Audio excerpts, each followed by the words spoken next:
Well, here we are. It's a beautiful day out here. My sinuses have realized that it's cold season, which means it's time to start our winter projects out here on the ranch.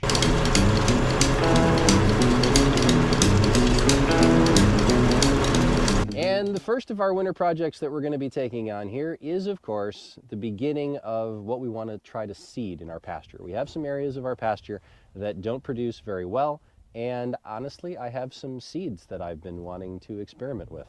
So we're going to try to take about 5 acres of our pasture and see if we can't grind it up and produce a nice seed bed, and then we'll be able to seed it in the spring.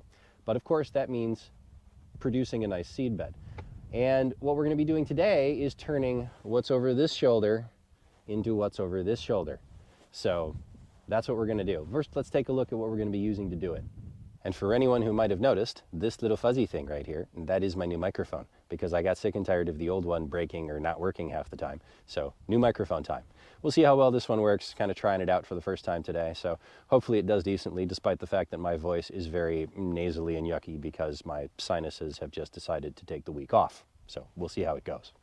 So this, of course, is our tiller, which if you've seen some of the previous videos, you saw the one where I introduced this thing and just, did some little tilling up in my wife's garden. This is actually the main purpose of getting this tiller for us, was to grind up parts of the field that we wanted to make a nice seed bed. Obviously, there are other tools that can do this. You can use a disc, you can use a cultivator. There's other things that you can use to break up soil in a field to try to produce a seed bed. But in my case, the seed that I'm going to be using is going to be Bermuda grass seed. And it's a very fine seed that really shouldn't go down far. So I'm going to need to have kind of a nice even top to it. So I want it to be nice and even. I want to break up stuff as much as I can. The other thing is, one of the most common techniques to producing a seed bed is to take whatever area it is that you're going to be seeding and spray it with, some kind of glyphosate, something like that. I don't want to do that because we're planning on, we're going for an organic cert here, so I can't really be spraying chemicals on the field and don't really want to. So one of the ways of killing off everything is to run a tiller through it repeatedly. So the plan here is to actually take this tiller, run it through the ground. The first time we're going to go slow because we're just breaking up fresh ground. But I'll probably till these areas 2 to 3 times total. In order to, over the course of the winter while, everything's dry and dead, just to kind of make sure that everything that's there is ground up and, dead, and that we don't have a lot of growing material. Is it going to be perfect? No. Will it be as, perfectly dead everything as it would be if you sprayed it with glyphosate? Yeah, probably not. But it'll probably be good enough to plant for a seed bed. So we're going to try that, see how well it works. This is our first time doing it, so we'll see how well it works the first time. We'll make adjustments from there. But let's just take a look under this tiller for a minute because it gets kind of funny under there. So the reason I say it gets kind of funny under here is as this thing is going through, it's grinding up a lot of, what's this stuff down here, right? It's grass. I like to say the words grass, but most of it is actually, sizable chunks of stuff. These are weeds and pieces of sticks and just junk. And it's grinding all that up. And what happened here is whenever you use it and the ground is a little bit moist, and any of that stuff is a little bit moist, as you can see, a lot of that junk just kind of wraps its way around the actual tines of the tiller. And so that's just kind of neat. It'll fall off when I use it today because it dried since the last time it was on there. But I will admit that the first time I took this thing to any portion of the field, I did manage to turn it into an actual solid mass under here. And, wet dirt plus all this junk did manage to turn into a nice solid mass that took me about 3 hours with a screwdriver and a hammer to chisel away at and get this thing back to working order. So that was pretty great. So another fun thing that I've done in my initial tests of this is I actually burnt the slip clutch up. You probably can't see it too well in the video, but there's actually 2 friction discs inside that slip clutch. And initially, I think when I got it from the factory, I think that slip clutch was not tightened enough, and so it was slipping too easily. And as a result, it was burning up those friction discs. So we've got it put back together, new friction discs, and tightened down a little more so that it's a little bit tighter before it'll slip. It'll still slip if necessary, but it's quite a bit tighter than it used to be. So hopefully we'll get less wear on those friction discs and just, better result going through ground. This ground is pretty hard. So it takes a decent amount of power put through that thing, but this thing is rated for a 90 horse tractor, so we should have no issue with it running through it. So we'll go slow and it should be fine. So like I said, you can kind of see what we're trying to turn into here. We're trying to turn all this junk, which as you can see, it really is junk. I mean, there's pieces of small trees, sticks, there's some grass, there's some, small pieces of, well, weeds in that case. But for the most part, it's junk. And this is really just a part of the field that doesn't really grow anything real well. We are trying to turn that at the moment into this, which is nice ground up dirt. Now, obviously, is this dirt ground up as finely as it possibly could be? No, but the first time we did it, it's only going to grind up so much. The next time we go through it, it'll grind it up more, and as I said, I may do it somewhere between 2, maybe 3 times. We'll see. But the point is, get it ground up, let it dry out, and we got December and January down here are cold, but very dry, usually. So we'll get it ground up, let it dry out over that time. That should get pretty much everything growing in it dead, and then we'll be ready to go over it with probably a cultipacker in the spring. We'll get a cultipacker on it, pack it down, put some seed on it, hopefully run that cultipacker over it again, and with any luck, we'll be able to seed this thing. And you may be wondering, what do you plan to seed in this area? Well, most of this area of Texas, people tend to grow, at least for forage purposes, people tend to grow Bermuda grass.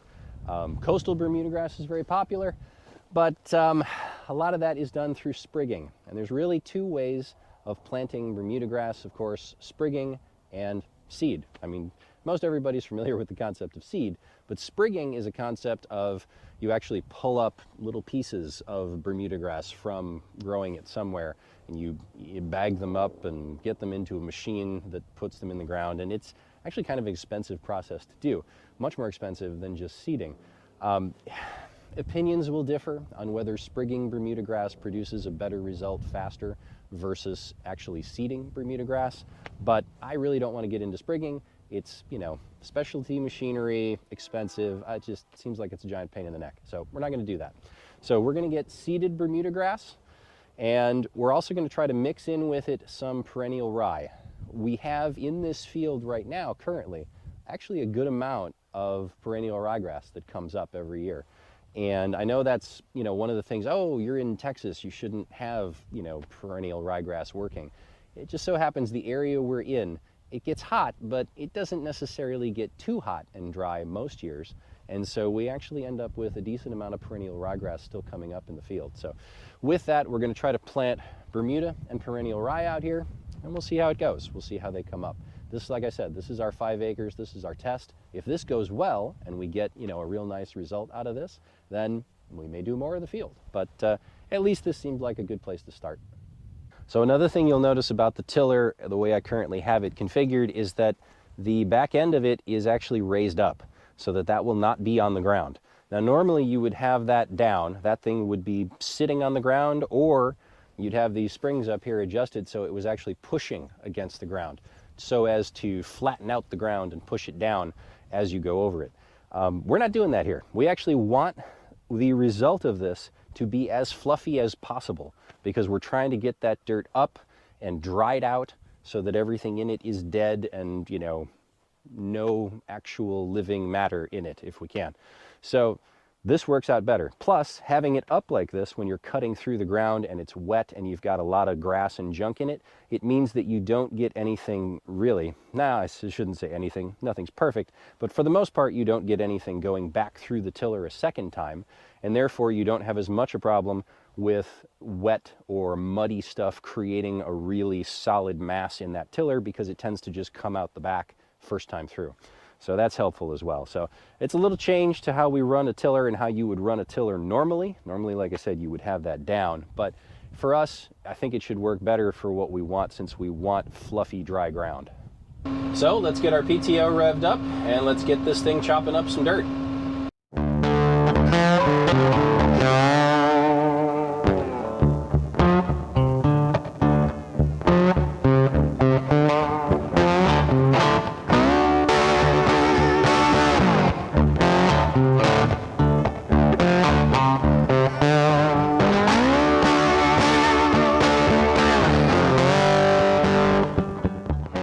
Well, as you can see, it grinds it up pretty good, but it is a slow process, especially this first time, because the ground is really, really hard. And when it's dry like this kind of clay silt mix of ground that we have, it's like a rock. So we're gonna go through it slow the first time. When I go through it the second or third time, I'll be going a whole lot faster because I'll be going through loose dirt at that point. So that'll be a lot easier. But we're gonna set up the camera out there so you can try to see some of the progress as we go along, and then we'll come back at the end of the day and see how far we've got.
Well, that brings us to just about the end of daylight out here today, so I'll probably keep going a little bit. The lights on the tractor are good enough to do it in the dark for a little while, but you can kind of see what we're doing. Hopefully I'll finish up this today and then probably do it once more in about a month or so, and then we'll see. Month after that I might do a little bit more.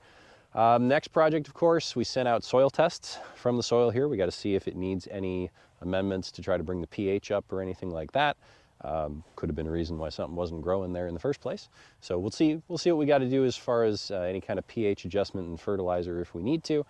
And then we get to seeding. And it looks like I need to buy a cultipacker. So that may be the next present on the list for my wife. So we'll see what happens there. Anyway, hope you enjoyed. We'll see you soon.